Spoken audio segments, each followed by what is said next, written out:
नमस्कार, मैं हूं अमीश देवगन और आप देख रहे हैं आर पार। आज आर पार में वो मुद्दा जिस पर आने वाले दिनों में देश की सियासत टिकी हुई है, और ये डिबेट इसलिए जरूरी है क्योंकि आज 6 दिसंबर है। ये वो तारीख है जिस दिन बाबरी मस्जिद गिराई गई थी। तो आज के दिन सियासत में गर्मी का अंदाजा आप खुद ब खुद लगा सकते हैं। इसलिए आज मायावती ने मोर्चा खोल दिया और जमकर खोल दिया। बीजेपी से लेकर समाजवादी पार्टी पर जमकर वार किया और कांग्रेस को भी नहीं बख्शा। अखिलेश यादव को मायावती ने बबुआ बना दिया और 10 बारी बना दिया, और बीजेपी पर इल्जाम लगाया कि वो हिंदुत्व और राम मंदिर का दांव आजमा रही है। तो क्या वाकई विकास का एजेंडा पीछे छूट चुका है? क्या वाकई जय श्री राम के नाम पर यूपी में अब काम बनेगा? आज इसी मुद्दे पर होगा आर पार और होगा बड़ा पैनल आमने सामने।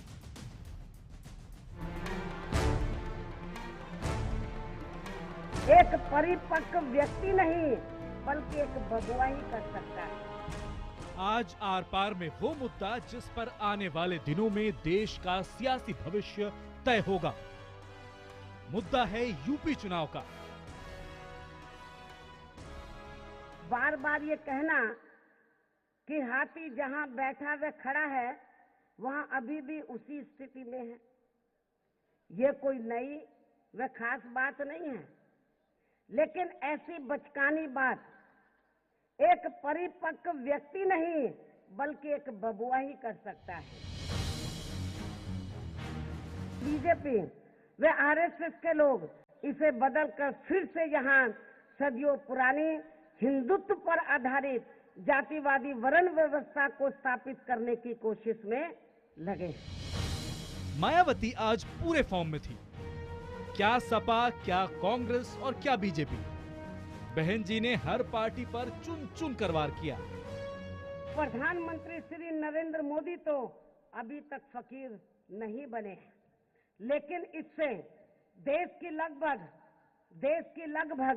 90% जनता अब आए दिन जरूर फकीर बनती जा रही है। शायद मायावती को ये डर सताने लगा है कि राम मंदिर का मुद्दा उनकी सियासी ख्वाहिश पर भारी पड़ सकता है। इसीलिए मायावती अब पूरी ताकत के साथ मैदान में उतर आई हैं। उनका आरोप है कि बाबरी मस्जिद का ढांचा गिराने के लिए जानबूझकर बाबा साहेब अंबेडकर की पुण्यतिथि वाली तारीख चुनी गई।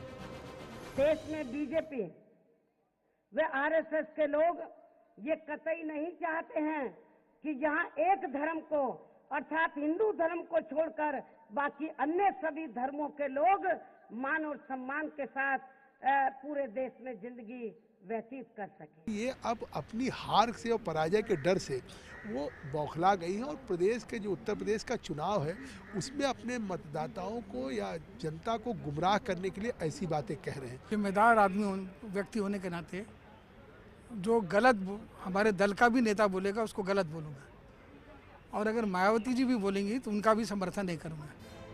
लेकिन सवाल है कि क्या वाकई मायावती के आरोपों में दम है? क्या वाकई यूपी चुनाव में हिंदुत्व और राम मंदिर का मुद्दा भुनाने की कोशिश हो रही है? आज इसी सवाल पर होगा आर पार।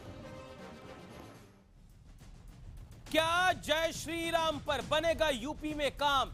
आज उसका विश्लेषण भी देखिए। राम के नाम पर सियासत का विश्लेषण देखिए और सुनिए। राम मंदिर को बैकडोर से एजेंडा बना रही है भारतीय जनता पार्टी, जो विपक्ष बार बार आरोप लगा रहा है। नुकसान के डर से सपा ने किया रामायण थीम पार्क का ऐलान, यह हमारे सामने है। हिंदुत्व कार्ड की काट ढूंढ रही है मायावती। उनको लग रहा है कि मैच फिक्सिंग कर बीजेपी और समाजवादी पार्टी कहीं उनको नुकसान ना पहुंचा दे, ये उनका एक आकलन हो सकता है। नोटबंदी के खिलाफ बीजेपी की मोर्चाबंदी में जुटी है मायावती। बार बार कह रही हैं नोटबंदी के खिलाफ, और आज तो यहां तक बोली कि फकीर प्रधानमंत्री नहीं देश की जनता बन गई है। यह तक कहा मायावती ने। और आज आर पार में यही होगा बहस का मुद्दा। मेरे साथ आज के पैनल में जुड़ रहे हैं सुधांशु त्रिवेदी जो कि प्रवक्ता हैं भारतीय जनता पार्टी के, सुधीन भदौरिया हैं प्रवक्ता बहुजन समाज पार्टी की, प्रियंका चतुर्वेदी जोड़ रही है कांग्रेस पार्टी की प्रवक्ता, वरिष्ठ पत्रकार रामकृपाल सिंह है जिन्होंने उत्तर प्रदेश को, भारतीय राजनीति को बेहद करीब से देखा है, और मेरे साथ समाजवादी पार्टी के बड़े नेता भी जुड़ेंगे, कैबिनेट मंत्री जुड़ेंगे। रविदास मेहरोत्रा आपसे कुछ देर में लाइव, लेकिन पहला सवाल सुधांशु त्रिवेदी आपसे। आज मायावती ने जमकर बोला और बीजेपी पे वार करा, कांग्रेस पे वार करा, सपा पे भी प्रहार करा, लेकिन बड़ा प्रहार आपकी पार्टी पर था। क्या कहना चाहते हैं आप? देखिए, मायावती जी हों या मुलायम सिंह जी हों अथवा कांग्रेस, आप देखिए तीनों ही पार्टियां मुख्य रूप से सर्वाधिक प्रहार भारतीय जनता पार्टी पर करती हैं अमीश जी। जबकि आज वस्तु स्थिति यह है कि उत्तर प्रदेश की विधानसभा में ना हम सत्ताधारी दल है ना मुख्य प्रतिपक्षी दल। इससे यह स्पष्ट है कि उत्तर प्रदेश की राजनीति का यथार्थ आज भाजपा बनाम शेष है। सब दलों के मुख्य निशाने पर भाजपा ही है, इसीलिए मायावती जी का आज का बयान उसी के अनुरूप दिखाई पड़ता है। जहां तक उन्होंने राम मंदिर के संदर्भ में जो कुछ बोला है उसके बारे में हम लोग पहले भी स्पष्ट कर चुके हैं और आज भी पुनः स्पष्ट करते हैं कि राम मंदिर हमारे लिए कभी राजनीतिक मुद्दा न था न है। राम मंदिर राष्ट्रीय अस्मिता का मुद्दा है, सांस्कृतिक मुद्दा है, देश काल से परे का मुद्दा है। अकारण व्यर्थ रूप में इन दलों ने उसे बार बार राजनीतिक एंगल से देखने का प्रयास किया और पुनः आपके लिए कहा जाता है सर, आप कसम राम की खाते हैं, मंदिर वहीं बनाएंगे लेकिन तारीख नहीं बताएंगे, ये कहा जाता है आप लोगों के लिए। मैं उसका भी जवाब देता हूं। वहां पर भव्य राम मंदिर बनना चाहिए, ये हमारी इच्छा सतत है, न कभी बदली है हमारा एजेंडा, न बदला है। 1951 में जनसंघ की स्थापना से लेके और 2016 की भारतीय जनता पार्टी। जी। मगर राजनीति क्या होती है ये आप देखिए। जिन दलों का एजेंडा पहले कुछ और था, भाई बताइए, सर्वोच्च न्यायालय ने उसे विवादित ढांचा कहा, तो जो लोग बाबरी मस्जिद कहते हैं राजनीति वो शुरू करते हैं। जिन्होंने 1992 में यह कहा कि हम तथाकथित बाबरी मस्जिद दोबारा बनवाएंगे, ये कहने वाले सपा कांग्रेस दोनों थे। और बसपा ने तो क्या घटिया बातें कही थी, वो तो बोली नहीं जा सकती। उनसे पूछिए वो आज कहां पे आके स्टैंड उनका बदला है, हमारा स्टैंड कभी नहीं बदला है। जी। और हमारे लिए सदैव अस्मिता का सांस्कृतिक मुद्दा था, आज भी अस्मिता का सांस्कृतिक मुद्दा है। भदौरिया साहब, आज 6 दिसंबर है, वो दिन जिस दिन विवादित ढांचा बाबरी मस्जिद को गिराया गया था। आज वो दिन है जब अंबेडकर जयंती भी है। आज वो दिन है जब मायावती ने बड़ा प्रहार करा है समूची पार्टियों के ऊपर। क्या आपको लगता है कि to be in the race, अंग्रेजी में जो कहते हैं to be in the race, you have to run the race, क्या आपको लगता है ये उसी रेस की शुरुआत है, उसी दौर की शुरुआत है, और राम के नाम पर यूपी की सत्ता मिले या मिल जाए, इसी की कवायद है? देखिए, मैं सबसे पहले तो आज, क्योंकि 6 दिसंबर है, बाबा साहब का नमन करते हुए मैं ये कहना चाहता हूं कि जो बहन मायावती जी ने कहा उससे सारी बातों को उन्होंने स्वयं रेखांकित कर दिया है और स्पष्ट कर दिया है। जहां तक भारतीय जनता पार्टी का प्रश्न है, सभी जानते हैं देश में कि ये वही पार्टी है जिन्होंने हिंदू कोड बिल पर, जब ये भारतीय जनसंघ थी, हिंदू सभा के नाम से यहां पर दिल्ली में रामलीला में रैली की थी जी, और उन्होंने यहीं पर बाबा साहब का इन्होंने पुतला जलाया था। और मैं ये भी कहना चाहता हूं कि अन्य पार्टियों ने भी कोई कसर नहीं छोड़ी। बाबा साहब भीमराव अंबेडकर को इन्होंने, अन्य पार्टियों ने जो उस समय शासन में थी देश के अंदर, कांग्रेस पार्टी ने चुनाव में हराने का काम किया था। पर मैं ये जरूर कहना चाहूंगा, उस मिशन को आगे बढ़ाने का काम मान्यवर काशीराम और बहन मायावती जी ने किया। जब सब पार्टियां थक गईं और उन्होंने जो उनका सपना था एनहाइलेशन ऑफ कास्ट का, जिन्होंने उन्होंने पुस्तक के अंदर रखा, उस मिशन को बहन मायावती जी ने और मान्यवर काशीराम जी ने बढ़ाया। अंबेडकर, आप बाबा साहब अंबेडकर के नाम पर वोट तो लेना चाहते हैं, लेकिन उन्होंने जो रास्ता दिखाया उस पर चलना नहीं चाहते, ये भी बात सच है। आप सुविधा, आप बाबा साहब भीमराव अंबेडकर पर सुविधा की राजनीति करते आए हैं। बीजेपी अगर राम मंदिर पर राजनीति करते आई है, तो आप बाबा साहब भीमराव अंबेडकर के नाम पर राजनीति करते आए हैं। This is the fact. सुनिए, अगर सुविधा, अरे मेरी बात तो सुन लीजिए, सुविधा की राजनीति कर रहे होते तो मान्यवर काशीराम जी ने ही और बहन मायावती जी ने, जब वीपी सिंह की प्राइम मिनिस्टर थे, दबाव बनाया पूरे देश में, और उस समय सुविधा की राजनीति तो ये है कि आपने बाबा साहब भीमराव अंबेडकर से ज्यादा मायावती का नाम अपने जवाब में ले लिया है। अपने जवाब में आपने मायावती का नाम 10 बार ले लिया। आप उत्तर दीजिए।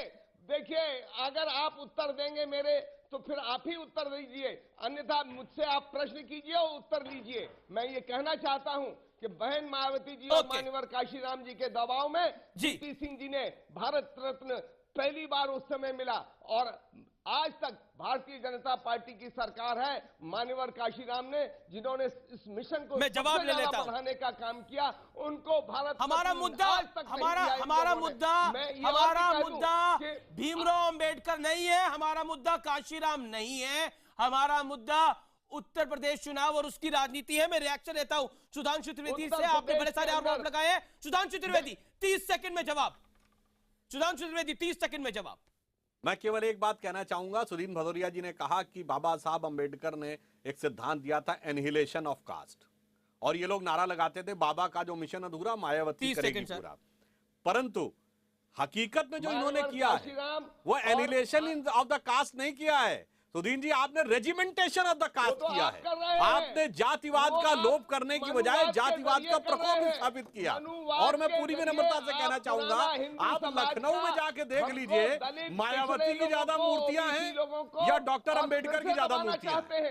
दलितों को और पिछड़े लोगों को आप मनुवाद के जरिए दबाना चाहते हैं, और वो दबने वाली नहीं है सामाजिक शक्तियां। आप सुधांशु त्रिवेदी जी खूब समझ लीजिए।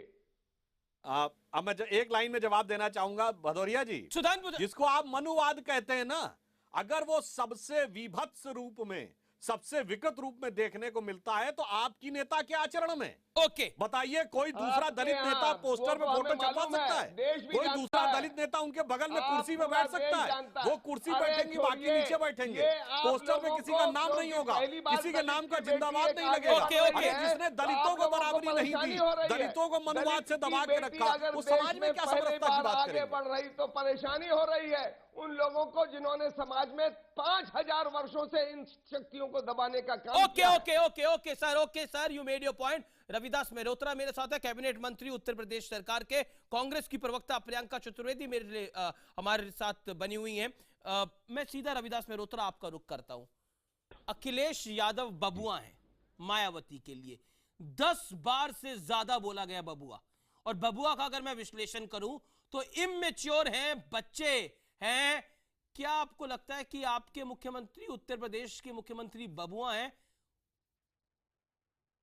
देखिए, उत्तर प्रदेश के मुख्यमंत्री अखिलेश यादव ने जिस तरीके से पौने 5 साल में विकास का काम किया है, आज तक कोई सरकार 65 साल में जो काम नहीं हो पाए थे वो पौने 5 साल में करने का काम हुआ है। मैं आपको बताता हूं मायावती क्या कहती हैं। मायावती कहती हैं छोटे कार्यक्रमों में भी हाथी का गुणगान करते हैं अखिलेश।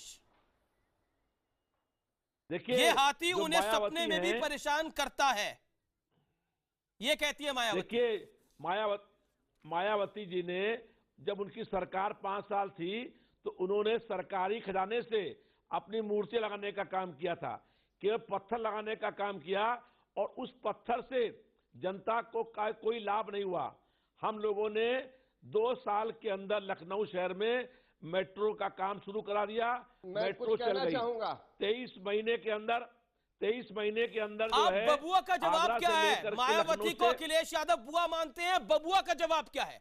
क्या बबुआ है अखिलेश यादव? देखिए, इमेच्योर चीफ मिनिस्टर है अखिलेश यादव, जो मायावती कह रही है। अखिलेश यादव जितने मैच्योर हैं, उनके चाचा ने स्वयं कहा ये झूठ बोलते हैं, और इनके पिताजी ने आपका कहा, गाजीपुर के अंदर कहा कि ये बहुत ही जिद्दी किस्म के नौजवान हैं। ये बीएसपी रिएक्ट कर रही है। ये उनके पिताजी भी कहते हैं, उनके चाचा भी कहते हैं। देखिए, अखिलेश यादव को ये जरूर कहा गया है कि वो जिस काम के लिए जिद पकड़ते हैं उस काम को पूरा करते हैं, और उन्होंने और उनके चाचा ने क्या कहा? शिवपाल ने, जो आपके पार्टी के अध्यक्ष हैं, अरे आप जी ये बताइए कि शिवपाल जी ने क्या कहा, मंच पर क्या कहा कि ये झूठ बोलते हैं, बताएं क्या और कहा? वो पार्टी के आपके प्रदेश के सर्वे सर्वा हैं। अरे सुधीर जी बताइए, जो मौर्य जी आपके 4.5 साल विधानसभा के अंदर नेता, उन्होंने क्या कहा? अरे मेरे उन्होंने उत्तर कहा मेरे मायावती प्रश्न का उत्तर झूठी और दीजिए। मक्कार है। मेरे प्रश्न का उन्होंने उत्तर दीजिए। उन्होंने जो अरे कहा आप क्या उसका प्रश्न उत्तर करेंगे? दीजिए, उत्तर से भागिए मत। मेहरोत्रा जी, आप नहीं, उससे उत्तर क्या उत्तर थे? से भागिए मत। क्यों कहा शिवपाल नहीं, ने भाग नहीं कि ये रहे। झूठ बोलते हैं? क्या और कहा? कई बार श्री मुलायम सिंह जी ने क्यों कहा आप कि ये झूठ बोल रहे हैं। सरकार नहीं चला एक बात पाते नहीं हैं, कहा, आप झूठ इनके बोल रहे हैं। मंत्री झूठ बोलते हैं, आप झूठ इनके बोल रहे मंत्री हैं। पैसा कमा आप- रहे हैं। क्यों कहा ऐसा मुलायम सिंह जी ने? आप इसका नहीं, उत्तर नहीं। दीजिए। सुनिए, हाँ उत्तर दे रहे हैं।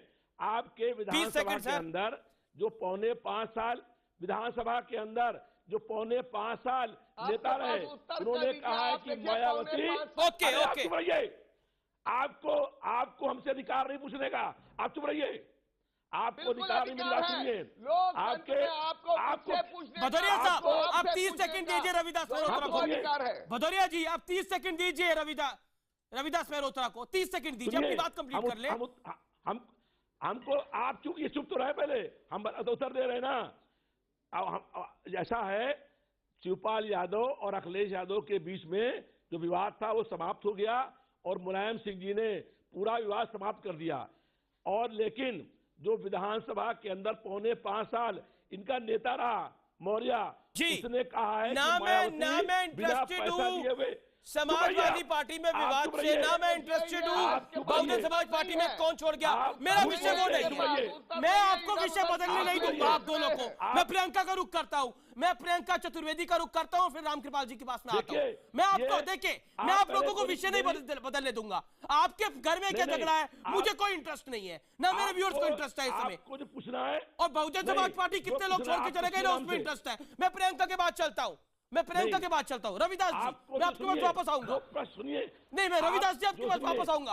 मैंने आपको मौका दिया, आपने अपनी बात रखी। 2.5 मिनट से आप अपनी बात रख रहे हैं। मैं प्रियंका चतुर्वेदी का रुख करता हूँ। She is waiting for long. आप मुझसे प्रश्न करिए। रवि जी, आपको जो प्रश्न करना है, नहीं बिल्कुल मैं ही प्रश्न करूंगा सर आपसे। अब आपका और बहुजन समाज पार्टी का इतना प्यार है आपस में, आप एक दूसरे को बोलने ही नहीं देते, तो मैं क्या करूं? आप नहीं तो हमसे पूछ रहे हैं। नहीं बिल्कुल नहीं, आपसे नहीं पूछा सर। अभी मेरे को प्रियंका जी के पास जाने दीजिए सर। अब मुझे प्रियंका जी के पास जाने दीजिए सर। अब मेरे को प्रियंका जी के पास जाने दीजिए। प्रियंका चतुर्वेदी, विषय हमारा, उस पर वापस लौट के आते हैं। सपा बसपा इसको अंदरूनी लड़ाई, घरेलू लड़ाई बना रहे हैं। मैं बहुत सीधा सवाल आपसे पूछना चाहता हूं, क्या आपको लगता है उत्तर प्रदेश में राम के नाम को आगे रखकर तमाम पॉलिटिकल पार्टियां, जिसमें आपकी भी पॉलिटिकल पार्टी शामिल है, क्योंकि राहुल गांधी खुद हनुमानगढ़ी गए थे, राम के नाम पर वोट चाहती हैं, और इसी को अटैक करने के लिए आज मायावती खूब बोली है, और ये डायरेक्टली इनडायरेक्टली वो कह रही है हिंदुत्व का एजेंडा नहीं चलने देंगे। देखिए अमीश जी, मैं अभी 15 मिनट से सबकी बात सुन रही थी। यहाँ पे दो पार्टी हैं, बसपा और भाजपा, जो कुछ वर्गों की बात करने में व्यस्त थी, और एक पार्टी है जो सरकार बनाए हुए बैठी है उत्तर प्रदेश में, वो अपने परिवारवाद में ग्रस्त है। एक व्यस्त है, एक ग्रस्त है, और हम लोग यहाँ पे देख रहे हैं कि रविदास जी बोलने दीजिए प्रियंका को। उत्तर प्रदेश की जनता, वहाँ का आम आदमी जो त्रस्त है, जो महिला प्लीज, अरे सर बात करने दीजिए। आप क्यों खिंचाने क्यों हो रहे हैं? आप खिंचाए हुए क्यों हैं? अरे आपके पास अगर जवाब हो तो आप दीजिएगा, आप दीजिएगा जवाब। आप जवाब दीजिएगा ना अपने समय पे, अगर आपके पास जवाब है। इंदिरा गांधी, राजीव गांधी, सोनिया गांधी, ये राहुल गांधी, ये परिवारवाद आप बोलने दीजिए प्रियंका जी को। नहीं, देखिए ऐसा है, समाजवादी पार्टी के जो प्रवक्ता हैं, भले ही नेता हो, मंत्री हो अपने राज्य में, पर जिस तरीके से आज किसी और को बोलने का मौका नहीं दे रहे हैं, वो देखकर बहुत ही दुख होता है। अगर आपने इतनी अच्छी सरकार चलाई होती, आपने सब कुछ अच्छा काम किया होता, तो आज आपको बीच में टोका टाकी करने की जरूरत नहीं पड़ती। रवि जी, आपको 20 सेकंड देने पड़ेंगे, आपको सुनना पड़ेगा दूसरी पॉलिटिकल पार्टीज को भी। Ravi ji, not fair. प्रियंका चतुर्वेदी आपने नहीं बोली थी बीच में। Priyanka Chaturvedi, I will give you protection. मैं शांति से सबकी बात यहाँ पे सुन रही थी। मैं यहाँ पे बस बात कर रही हूँ, आम आदमी जो त्रस्त है ऐसी सरकार से, और ऐसी दो भाजपा और बसपा पार्टियों से जो अपने अपने जातिवाद में लगी हुई हैं, वो कहीं भी आम जनता की बात नहीं कर रही हैं। न्याय व्यवस्था की बात नहीं कर रही है, वहां की अर्थव्यवस्था की कोई बात नहीं कर रहा है। कहां से उत्तर प्रदेश के जो युवा हैं जो नौकरियां ढूंढ रहे हैं उसकी बात करेंगे? पर आपका भी रिकॉर्ड है मेरे पास उसकी बात नहीं करेंगे। आपका भी रिकॉर्ड है। 9 सितंबर को राहुल गांधी अयोध्या के हनुमानगढ़ी गए थे। बताइए, राहुल गांधी ने महंत ज्ञानदास से वहां पे मुलाकात करी थी, आशीर्वाद भी लिया था। तो अमीश जी, विवादित ढांचे के करीब 1 जाकर किलोमीटर दूर रहे थे राहुल गांधी। कोई मंदिर जाकर अगर धोख देता है या भगवान का नमन करता है तो वो राजनीति हो गई। और वो लोग जो राम मंदिर के नाम पे हर 5 साल में राम मंदिर को याद करने वाले लोग अब तिथि बताते नहीं है, डेट बताते नहीं है, पर राम मंदिर पे वोट बटोरते हैं, उनसे कोई सवाल नहीं। हम तो सबके सामने गए, मंदिर गए, धोख देकर आए, दर्शन किए। जहां जहां उत्तर प्रदेश प्रियंका जी अगर राम मंदिर के इतिहास में जाएंगी तो कांग्रेस का भी नाम आएगा। एक बात, दरवाजा किसने खुलवाया था, सरकार किसकी थी और प्रधानमंत्री किसके थे? अगर आपको देखिए ऐसा है, इतिहास में जाना है, इतिहास में डिस्कस कर सकते हैं जी। पर इतिहास के बाद हर 5 साल में किसने राम मंदिर का नारा लगाया है, किसने अपना एजेंडा बनाया है, वो भी ध्यान रखना जरूरी है। उत्तर प्रदेश की जनता त्रस्त हो गई है इनके वादों से और इनकी डकियानूसी बातों से वादों से त्रस्त हो गई है। आपने अपनी बात रख ली। नौकरियां हो, प्रियंका जी एक सेकंड, महिलाओं की सुरक्षा हो, उनका ओके प्रियंका, मैं आपके पास वापस आता हूँ। राम कृपाल जी भी काफी देर से इंतजार कर रहे हैं, मैं आपके पास वापस आता हूं। राम कृपाल जी, बहुत सीधे तौर पर उत्तर प्रदेश का चुनाव बहुत कुछ इशारा कर रहा है। नोटबंदी से लेकर राम मंदिर तक बहुत सी बातें इसमें अब आएंगी और मायावती का भी डायरेक्ट अटैक है। उत्तर प्रदेश का चुनाव कोई इशारा नहीं कर रहा है। आजादी के बाद पहली बार उत्तर प्रदेश में 3.5 पार्टियां जो लड़ रही हैं, 3.5, अब जी, इसका विश्लेषण भी करिए। बीजेपी, एसपी, बीएसपी और आधा कांग्रेस। इसमें से मैं सुन लीजिए, तीनों पार्टियों में से कोई भी इस समय आश्वस्त नहीं है, जो पहली 3 पार्टियां थी, कि वे बहुमत के कगार तक पहुंचेंगे या नहीं, आश्वस्त नहीं है। कांग्रेस इस बात से आश्वस्त है, उसको पता है कि वे सत्ता में नहीं आ रहे हैं, लेकिन कांग्रेस को उम्मीद है कि क्या उनको इतनी सीटें मिल जाएंगी कि वो किंग मेकर की भूमिका में रहें कि नहीं रहें। जी जी। देखिए अब इसमें क्या लड़ाई हो रही है कि चूंकि लोग देख रहे हैं कि सामने प्रतिद्वंदी की नब्ज कहां है, कहां कमजोर है और मेरा वोट बैंक क्या है, हिंदुत्व एजेंडा है कि नहीं है। बीएसपी का आज बिल्कुल सीधा था। उत्तराखंड में जिस दिन इन्होंने कांग्रेस का साथ दिया था बीजेपी के खिलाफ जा करके, वहीं से पता था कि माइनॉरिटी को हमें अपनी तरफ रखना है। सुन लीजिए जी रामकृपाल जी, बीजेपी को बीएसपी का फार्मूला इस बार 2 है, काउंटर क्वेश्चन, डीएम। सुन लीजिए, दलित और मुस्लिम, दलित उनके साथ इंटैक्ट है और उनको भरोसा है पूरा रहेगा। अब उनको जो यम फैक्टर है ना, उसको एड्रेस करना है। तो वो देख रही है कि बीजेपी की थाली में हालांकि विकास बड़ा मुद्दा है, चटनी और पापड़ के रूप में राम मंदिर रहेगा। मैं आपको अब उसी चटनी और पापड़ पे आता हूं। मैं ये बताना चाहता हूं। अब देखिए, कांग्रेस राहुल गांधी हनुमानगढ़ी जाते हैं, समाजवादी पार्टी इंटरनेशनल राम के नाम पर इंटरनेशनल थीम पार्क का अनाउंसमेंट करती है। उसके बाद बीजेपी की केंद्र सरकार एक पार्क का अनाउंसमेंट करती है। उसके बाद सुब्रमण्यम स्वामी राम मंदिर के अंदर पार्टी बनना चाहते हैं।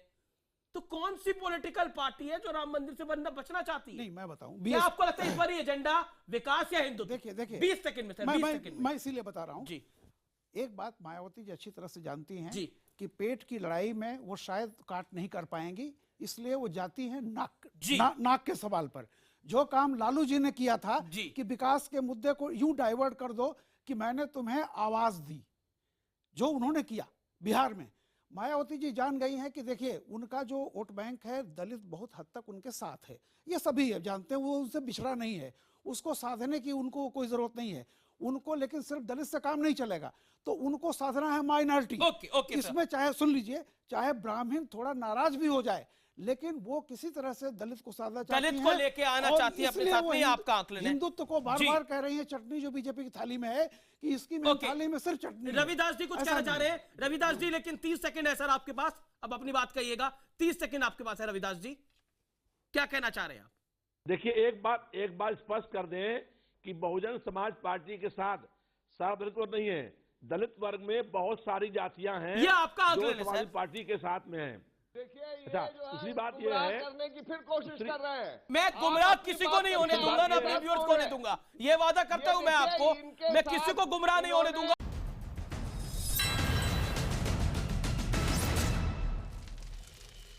वेलकम बैक, आप देख रहे हैं आर पार और मेरे साथ सुधांशु त्रिवेदी, प्रियंका चतुर्वेदी, सुधीन भदौरिया, रामकृपाल सिंह इस दौर में मौजूद है। सुधांशु त्रिवेदी, मैं बहुत सीधा सवाल आपसे पूछता हूं। मायावती ने आज जबरदस्त वार कराया है, लेकिन राम नाम के बिना आपका भी गुजारा नहीं है। मेरे सामने कई बयान हैं। अमित शाह ने कहा हमारा एजेंडा सिर्फ विकास है, राम मंदिर राजनीतिक नहीं बल्कि सांस्कृतिक मुद्दा है, मामला कोर्ट में है। राजनाथ सिंह ने कहा हमें प्राथमिकता तय करनी होगी, हमारा ध्यान सिर्फ विकास पर है, राम मंदिर के लिए कोर्ट के फैसले का इंतजार है। राम मंदिर के बिना आपका गुजारा नहीं है उत्तर प्रदेश के अंदर, इसीलिए मायावती हिंदुत्व के एजेंडे को डिरेल करना चाहूंगा। देखिए अमीश जी, मैं एक बार पहले भी स्पष्ट कर चुका हूं, राम मंदिर राजनीति का मुद्दा नहीं है। राजनीति का मुद्दा है देश का विकास, और उत्तर प्रदेश को लंबे समय तक विकास से जो वंचित रखा गया वो मुद्दा है। राम मंदिर तो सांस्कृतिक राष्ट्रीय अस्मिता और पहचान का मुद्दा है। उमा भारती आपकी मंत्री और सांसद कहती हैं अयोध्या का विवादित स्थल श्री राम का है। बहुत अच्छी बात आपने अमीश जी कही जी। 30 सितंबर 2010 Lucknow bench of Allahabad high court ने तीनों जजों ने सर्वसम्मति से क्या कहा है कि केंद्रीय गुंबद के बीच का हिस्सा जो गर्भगृह था, जो सैंक्टम सैंक्टोरम है, वह भगवान श्री राम की जन्मभूमि है। इसमें तीनों जजों ने कोई विवाद नहीं रखा है। अब जो सर्वोच्च न्यायालय में मुद्दा गया वो केवल इसलिए गया है कि 1/3 और 2/3 जो ओनरशिप दी गई है उसको विवाद को लेकर गया है। वह भगवान राम की जन्मभूमि है, ये तो हाईकोर्ट ने मान ही लिया है जी। तो अब बताइए इसमें कौन सी गलत बात कही गई? मैं अब रुक करता हूं। स्टेटमेंट को कोट कर रहे हैं और जवाब तो इनसे मांगिए ना अमीश जी। ये पार्टियां वो हैं, जब याद करिए राजीव गांधी ने 1989 के चुनाव अभियान की शुरुआत फैजाबाद से की, राम राज्य के साथ। अभी आपने बताया समाजवादी पार्टी की सरकार रामायण थीम पार्क की बात करती है, और बहुजन समाज पार्टी जिसकी नेता ईश्वर के नाम की शपथ नहीं लेती हैं मगर अपनी सभाओं में नारा लगवाती हैं, हाथी नहीं गणेश है, ब्रह्मा विष्णु महेश है। ये होती है धर्म के नाम पर राजनीति, धर्म के नाम पर खाने के दांत और दिखाने के दांत और। ओके, जवाब पहले प्रियंका चतुर्वेदी फिर Sudhin Bhadauria. Priyanka Chaturvedi, react to this 30 second, 30 second में जवाब। नहीं, मैं तो बस यही कहना चाहूंगी भारतीय जनता पार्टी के प्रवक्ता से कि बार बार जिन्होंने मंदिर को एक इशू बनाया है वो आप ही की सरकार रही है, आप ही के लोग रहे हैं, आप ही के एमपीज रहे हैं, आप ही के एमएलएज रहे हैं। और आज भी जो बार बार बात होती है राम मंदिर की, आप लोग ही करते हैं। अगर सुप्रीम कोर्ट का आपको इंतजार है तो उस पर अपनी राजनीतिक रोटी क्यों सेकते हैं? आपने कहा ये सांस्कृतिक विवाद है। अगर सांस्कृतिक विवाद है तो हमारे संस्कृति में सिर्फ एक हिंदू धर्म ही है, बाकी सारे धर्म भी हैं। इंडिया जो है, भारत जो है, सारे धर्मों का समागम है। यह आपको समझना जरूरी है। तो बार बार जो आप अपनी रोटियां सेकते हैं राम के नाम पे, अब देश की जनता भी समझने लग गई है। जहां तक उत्तर प्रदेश की जनता है वो भी जान गई है। पर उसी राम पर तो, उसी भगवान राम पर तो रोटी सेकने राहुल गांधी भी चल दिए थे हनुमानगढ़ी। होकर आए ना, मुझे आप ये बताइए, सच्चाई तो ये है। नहीं, हनुमानगढ़ी तो आशीर्वाद देने के लिए राहुल गांधी भी चले गए थे, लेकिन विवादित ढांचे से थोड़ा दूर रहे। एक सेकेंड, पता था अमीश जी, मुझे ये बड़ा अच्छा लगता है जब भारतीय जनता पार्टी के प्रवक्ता बात करते हैं, आपके मन में कोई सवाल उठते नहीं है, वो अपनी बात करते हैं। मैं तो उनसे भी सवाल पूछता हूं। समय दिया जाता है बोलने का, पर हम लोग जैसे ही सवाल पूछते हैं आपके मन में बहुत और सवाल उठ खड़े होते हैं। देखिए, मुझे तो सवाल पूछने का हक है, वो हक मुझसे कोई ले नहीं सकता, न बीजेपी न कांग्रेस। करने दीजिए, अरे तो जवाब कंप्लीट तो करने दीजिए। अगर आपने मुझे राहुल गांधी जी पे सवाल उठ खड़ा किया है, मुझे आप बता दीजिए, क्या हनुमानगढ़ी में सिर्फ भारतीय जनता पार्टी के नेताओं को एंट्री दी जाती है, या दर्शन भगवान चुन के देते हैं कि ये सिर्फ बीजेपी के जो लोग आएंगे क्योंकि उन्होंने राम मंदिर की बात की है? सियासी रोटी आप भी सेकना चाहती है, आप सेक नहीं पा रही, वो मामला अलग है। अरे दर्शन सेकना आप भी चाहती है, रोटी सेकना आपकी पार्टी भी चाहती है, लेकिन आप सेक नहीं पा रहे, वो बात अलग है। दर्शन और राजनीतिक रोटी सेकना बहुत अलग अलग। मैं रुक करता हूं। राहुल गांधी ओके, सुधांशु त्रिवेदी रिप्लाई करना चाहते हैं, सुधांशु रिप्लाई करना चाहते हैं, लेकिन उससे पहले सुधीन भदौरिया। सुधांशु आप होल्ड करिए, सुधीन भदौरिया फर्स्ट। सुधीन भदौरिया, जब आप अंतर समझने लग जाए ना, दर्शन लेना और उस पर राजनीतिक रोटी सेकना क्या होता है? देखिए, मैं तमाम अंतर समझता हूं, मैं अंतर द्वंद भी समझता हूं, मैं अंतर भी समझता हूं और अंतर द्वंद भी समझता हूं। मैं समझता हूं कांग्रेस का अंतर्द्वंद क्या है, मैं समझता हूं कांग्रेस का अंतर्द्वंद क्या है। आपको दो नावों में पैर रखना है, आपका अंतर्द्वंद ये है। इस तरीके के गैर जिम्मेदाराना स्टेटमेंट्स दिए होंगे, जबकि हम सब जानते हैं कि सुप्रीम कोर्ट में ये मुद्दा बाकी है। ओके मैडम, आपने अपनी बात कर ली। अब भदौरिया साहब, मैं आपका रुख करना चाहता हूं। चलिए, हिंदुत्व पे बात हुई, राम मंदिर पे बात हुई, लेकिन मायावती आज बोली फकीर तो जनता बन गई है, जनता जनार्दन फकीर बन गई है। क्या कहना चाहते हैं इस पे? देखिए, लगभग 100 से ज्यादा जान जा चुकी है।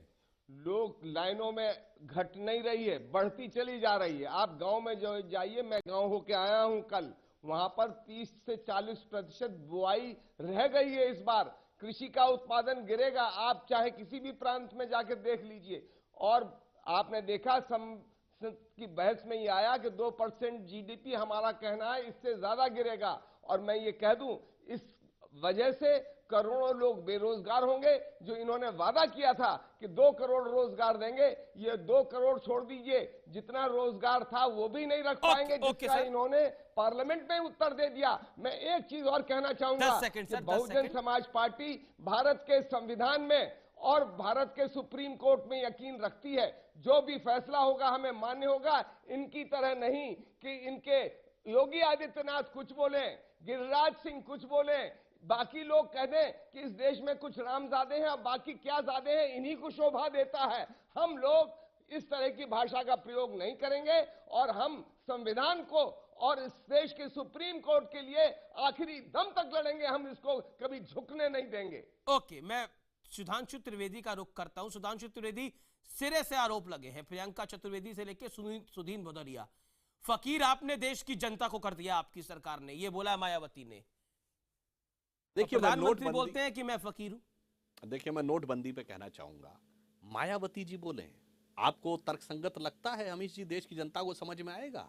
वो नेता जिसने गरीबों, वंचितों और शोषितों की राजनीति करने का बाबा साहब के मिशन का तथाकथित बीड़ा उठाया और देखते ही देखते 150 करोड़ की संपत्ति की मालकिन होकर, नोटों की माला पहनकर, स्वयं अपने को देवी घोषित करके, अपने ऊपर चढ़ावा अर्पित करने का स्वयंभू आदेश देकर, इतना जबरदस्त मनुवाद में मनीवाद यदि स्थापित करने का काम किया तो मायावती जी ने किया। तो उनके दिल का दर्द हम समझ सकते हैं कि नोटों की माला पहनने वाली नेता को नोटबंदी पे क्या महसूस किया होगा। देश जानना चाहता है वो करोड़ों रुपए का सूट कहां से आया। अरे उन्होंने करोड़ों रुपए का सूट जो था वो नीलाम करके सरकारी खजाने में डिपॉजिट कर दिया। और आपकी नेता ने तो आयकर विभाग से पूछे जाने पे कहा कि 150 करोड़ की संपत्ति काशीराम जी की इच्छा थी, इसलिए कार्यकर्ताओं ने हमको दे दिया। दलितों ने, यानी अपनी नेता ने तो दलितों की संपत्ति अपने को अर्पित कर ली और ये ऐलान कहा कि मैं देवी हूं, चढ़ावा मुझ पर चढ़ा दो। भदौरिया जी, अब अगले विषय पे आने दीजिए ना। करोड़ एक एक करके सर, एक एक करके आप दोनों को मेरा तो निवेदन यही होगा। भदौरिया साहब, एक बात मुझे समझ में नहीं आई, नोटबंदी के विषय के ऊपर बार बार मायावती रिएक्ट कर रही हैं, संसद में भी उन्होंने रिएक्ट करा, लेकिन बड़े सारे आरोप जो लोग पार्टी छोड़ के गए हैं, बहुजन समाज पार्टी, उन्होंने बहुत सारे आरोप मायावती पे भी लगाए हैं।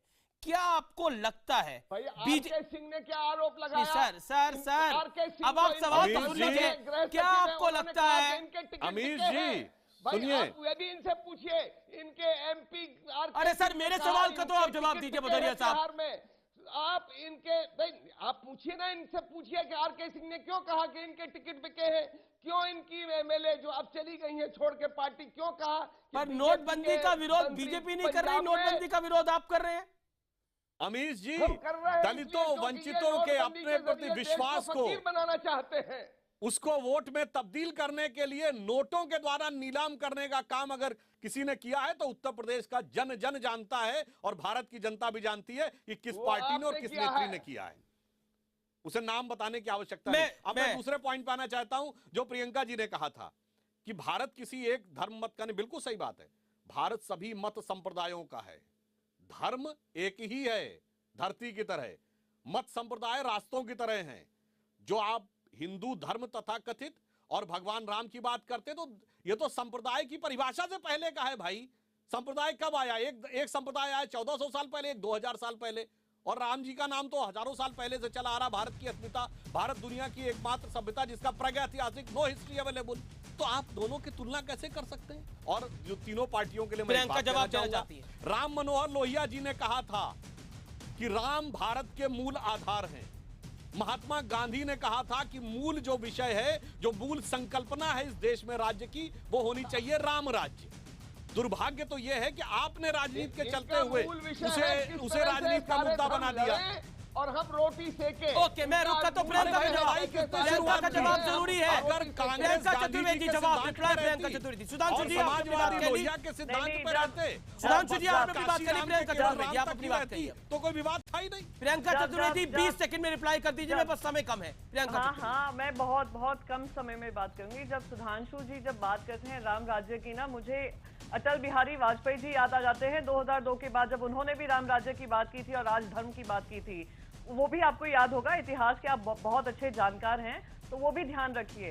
तो जब गांधी जी बोलते थे राम राज्य, वो प्रिंसिपल्स की बात करते थे कि राम राज्य जो होता है, जो जिस तरीके से राम ने अपनी सत्ता चलाई थी उस तरीके से चलाना होता है, ना कि जी मेरे पास समय कम है, लेकिन चलते चलते राम की बात जी 10 सेकंड में जवाब। यूपी में राम बनाएंगे काम या नहीं बनाएंगे? देखिए, राम किसी का काम नहीं बनाएंगे, लेकिन हर पार्टी अगर किसी भी तरीके से 2 वोट उसको और बढ़ जाएं, कोई अर्थ नहीं तो है। कोई भी धार्मिक और कोई अधार्मिक होने के लिए सब लोग तैयार हैं। और आज का कंक्लूजन यही है इस डिबेट का। हमने तमाम पॉलिटिकल पार्टीज को सुना, बीजेपी, बीएसपी, एसपी और कांग्रेस को। वोट राम के नाम पर मिले या काम के नाम पर मिले, किसी भी काम के नाम पर मिले, वोट मिलना चाहिए। आगे की कहानी उसके बाद तय हो, जब नतीजे आ जाएंगे। यानी बहुत साफ है, विकास और काम अपनी जगह होगा, राम का नाम अपनी जगह होगा। जिसको जिससे फायदा होगा वो उसकी उतनी बात करेगा, लेकिन जनता को तय करना है कि उसका फायदा किस में है, और जनता ये तय कर लेती है। नेता समझते हैं हम समझाते हैं जनता को, लेकिन जनता कहती है हम सब समझते हैं, हमें सब समझ में आता है। इसीलिए तो जनता को जनार्दन कहा जाता है। जो जनता बनाती है वही बिगाड़ती है।